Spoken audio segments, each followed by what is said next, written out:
The next step in the design thinking process is my personal favorite, ideate. Coming up with as many ideas or solutions to a problem as you possibly can. So let's talk about the different ways we approach ideation in the design thinking method. 1, we want quantity.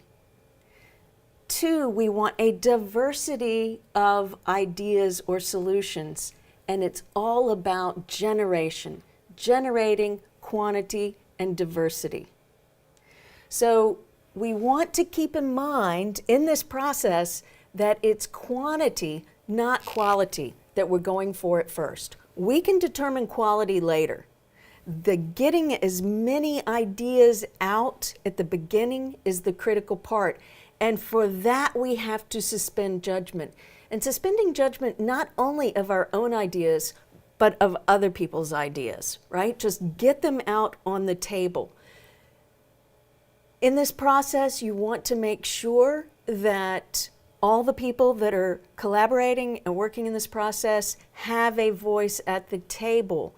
There are generally introverts in the room, and what you want to do is you want to come up with workshops or exercises within this process that helps them get their ideas and their voice on the table when they might not normally speak, and there's lots of great ways to do that. So you want to make sure that everybody is heard because everybody has ideas. Now here's the critical point.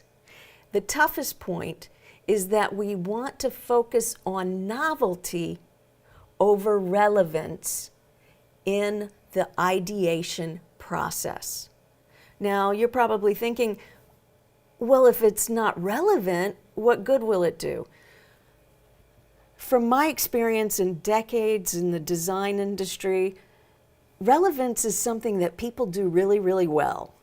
You know, the relevant spreadsheet, the relevant, brochure, the relevant response to something. That's something that we operate out of constantly.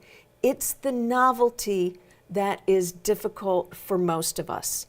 And getting novel thinking, novel ideas out is the most important part. If we have novel ideas, and I always use the analogy of some of the products that Apple has created, who knew we needed the iPod, right? Who knew we needed the iPhone? Those were novel solutions, but were also relevant.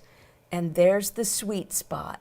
I could do a whole talk just on novelty and relevance, but there's the sweet spot between novelty and relevance, and that's where we innovate.